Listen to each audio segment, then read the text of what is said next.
The new season is here. The Premier League trophy was only lifted aloft at Anfield a matter of weeks ago, yet here Liverpool go again.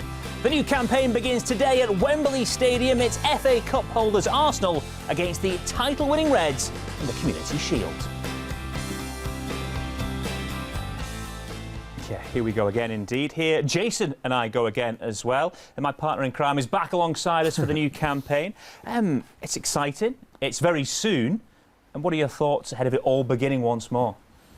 I'm excited for the Premier League season to start again. I'm slightly disappointed that this event today is not being held in the esteem that it should be. You know, when we look at Charity Shields from years gone by, it is a glamorous event. It's the season opener. We look forward to it. We were at Wembley last season. It's a little bit of an indication of where we're at coming out of pre-season. But unfortunately, it's not really looked upon today as that. I think it was more of an event where the FA and the Premier League may have looked at maybe entering some fans into the ground and being experimental with different things. Unfortunately, that's not happening, but the game is going ahead. I think it will bring an intensity because it's at Wembley. There is a trophy on the line, so I think that will bring an intensity to the game. So I'm looking forward to the game.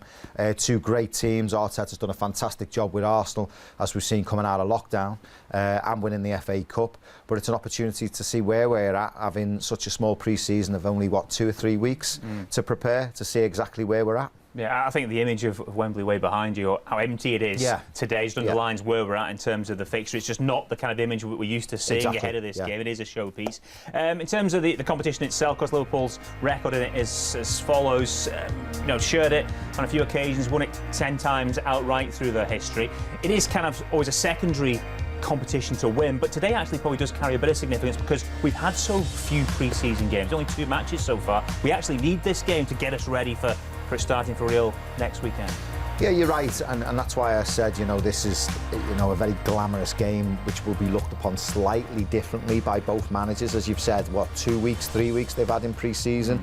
Liverpool have obviously been away and played a couple of games, Salzburg and Stuttgart. I think MK Dons is the only fixture Arsenal have had. Mikel Arteta has been quite quiet on that sense, and he'll probably see this today as test. I think both managers will try out a lot of players. It'll be a lot of rotational stuff, something that you don't usually see in a Charity Shield. Obviously there will be an emphasis on winning. You want to create some momentum, but also a winning attitude going into the season, which is next week, isn't it? Next week the season starts. So yeah, I mean, both managers will obviously want to win the game. I don't think we need to read too much into it, like maybe we do years gone by where we're at in pre-season. And anyway, listen, we lost to Man City last season, and look what we went and done. But just in terms of your feeling on it, if you were a player now, how do you think you would have found that the transition from one season to the next, because it has been so condensed? The guys got up to a level and then they've only had a couple of weeks off. It's difficult mentally trying to prepare for this season. Everything's so different again, isn't it? And I think we were kind of hoping when we come out of lockdown, it was going to be a certain way. We kind of adapted to that in the end. We kind of had an acceptance that that's how it was going to be.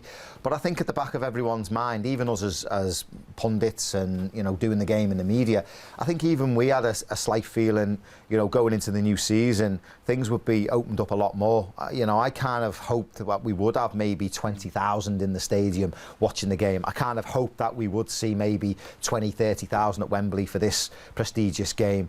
It's not sort of added up to that. It's not sort of transpired that that's what's going to happen, and the lads are going to find that very difficult because it is something to look forward to. We know we need fans, we know we need the energy that the fans bring. That's what football needs, that's what all sporting events need, but unfortunately we haven't got it. So mentally they're going to have to sort of tune in to this is the normal again for the next however long it's going to be. Yeah, strange times in which we find ourselves. OK, let's get more on today's game then. Peter McDowell is down at Wembley for us.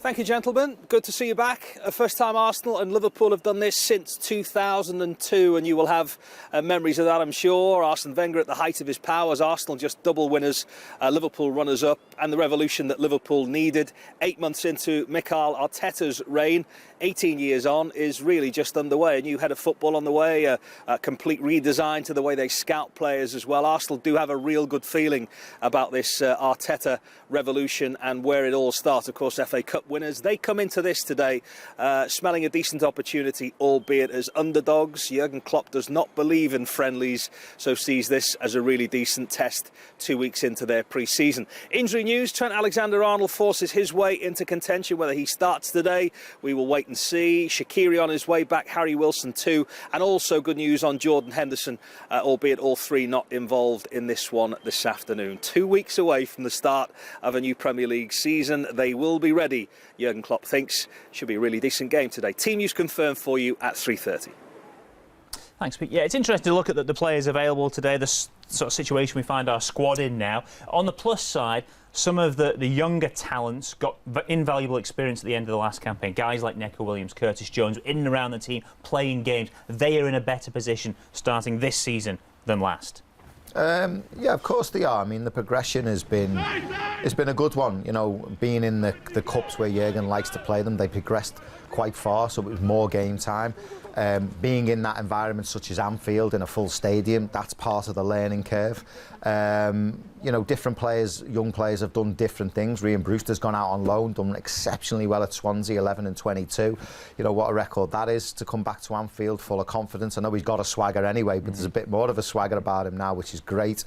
Yeah, Neco Williams has come in, Curtis Jones, Harvey Elliott. You know, they were all involved in pre-season last year in America. Do you see someone like Curtis Jones making a bigger step up this year? Could he be a guy who's in that first team setup kind of more regularly now? Well, yeah, because last season he was dripped in early doors, wasn't he? And to see how he can handle all them things I was just mentioning there, the crowd, being involved with the first team, you know, being involved in competitive games with 3 pointers on the line or winning a cup game.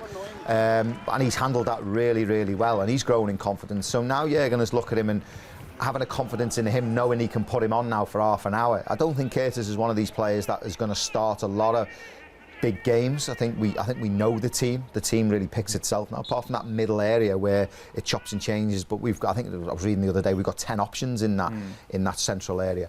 But he's certainly one that Jurgen will look at the bench and think who can make an impact and who can give me something for 20 minutes, maybe open something up. I think Curtis Jones is that player now.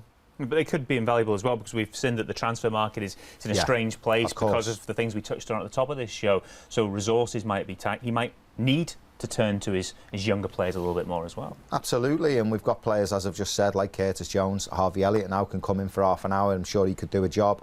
Neco Williams, and they've all got versatility about them as well. And like you say, I think the transfer markets, every year we look at it and think, we always want to be busier. We always want to bring more players in. But, you know, Jurgen's not done that. You know, what has it been? 2 signings in 4 windows, 3 windows possibly. So, you know, his recruitment is something we can't question because Jurgen's got it right every time. You know, we've got to trust him, we've got to believe in him, and we've got to trust in the blueprint and the financial sort of way we do things with FSG. They do a tremendous job. So if we don't bring anyone else in, obviously Jurgen and the boys think they've got enough. Okay, yeah, plenty of trust in the manager. We can hear from the boss now as well. We get the thoughts of Jurgen Klopp and his counterpart, Mikel Arteta. It's for us like it is for Arsenal, so we prepare for a whole season. One of the most intense probably we ever experienced in our lives because of the amount of games, the time we have for that, and all these kind of things. So it's not perfect, but it's as perfect as it can be, and we will try everything to win the game. That's how it is. Nelson will close down. Alisson sees his intentions read, and here's Reece Nelson. Well, Liverpool have made a rod for their own back at the Emirates. It gave us a big platform of confidence and belief that we could challenge and play against the top teams at that level as well, and beat them, you know, and always finding a way to win a game. And after we did it with Man City and we did it with Chelsea, but I agree that moment probably was a moment where the team clicked a little bit and went into a more belief mode. I do not like that Zoom background, I have to say. It terrifies me. OK, in terms of the task in hand, in terms of Arsenal now under Mikel Arteta, they are improving, I think it's fair to say. Is it fair to say he's fixing some of the long-standing Arsenal issues bit by bit? They are a bit uglier, a bit more difficult to beat, a bit more nasty at times even. I just think that question is a really difficult one to answer, really. But that's why we've got you here. No, I know, so good. And I'll tell you why. It's because you know, the football does its thing, doesn't it? It starts at the beginning of the season, and it all takes shape, and we see who's doing well, and managers chop and change, players settling in, and it all sort of pans out to the end result, doesn't it? And we can then sit down at the end of the season and say, who's done this, who's done that, who needs improving, who's done that. But unfortunately, we've had this thing that's just halted football for 14 weeks. All of a sudden, we've all started again, and we're all over the place, you know. So do you not read too much into this game, for example? No, absolutely not. Like, you know, I enjoyed the game. I thought it was good. I thought we played really well. And unfortunately, we come out of it on the back of the wrong result. But we made silly mistakes that we wouldn't normally necessarily make. This throw-in, Robbo very rarely would go back to a throw-in like that. Alisson bouncing ball, and we get punished. We were away from home. We just won the title. There was no real momentum about our play. So you think in a different stage of the season, with fans in, with the title still on the line, that result doesn't happen? Doesn't happen. So, but taking that aside then, do we face an Arsenal team, though, that has got better since we beat them at the start of last season? I think they were improving, and I think they brought a very good manager in around that December time, wasn't it? And I think they were improving. I think Emery had to go. I think he'd lost the dressing room. I think it was obvious where the problems lay with Arsenal. There was things that Arteta had to do. It was not going to happen overnight. I think he started really well, and then it sort of plateaued off, and then they come out of lockdown and had one of the best sort of 13-game run. Well, it was a bit more than most, isn't it? But they only, I think they won 8 of the 13. I think they only lost 2 or 3. One of the better teams coming out of lockdown. But it's difficult to actually say where they're at because of what has happened, because of the situation we're in. But I would say they've improved, I think he's improved certain areas. I think there's a togetherness now about them. I think there's a team spirit that wasn't there under Unai Emery. I think there's a plan in place which is taking shape. And I think they are a better team than what they were under Emery, It's hard work getting an answer out of you. But do you not agree? Do you not agree? It's very difficult. I mean, you don't usually have to pry as hard to get an answer out of you. No, but do you think that's a fair? No, I think it is. I think it is. But that is just the tease. That is only our social preview show. But it's difficult, isn't it? Keep your powder dry. You can chat about it some more. It's okay. Okay. You can chat about it more in the real show when it comes on the way on the channel in a bit. That is us done and dusted for now. A build-up show starts on LFC TV and LFC TV Go from 3:30. We have live audio commentary on the way from 4:30. We hope to see you then. Goodbye.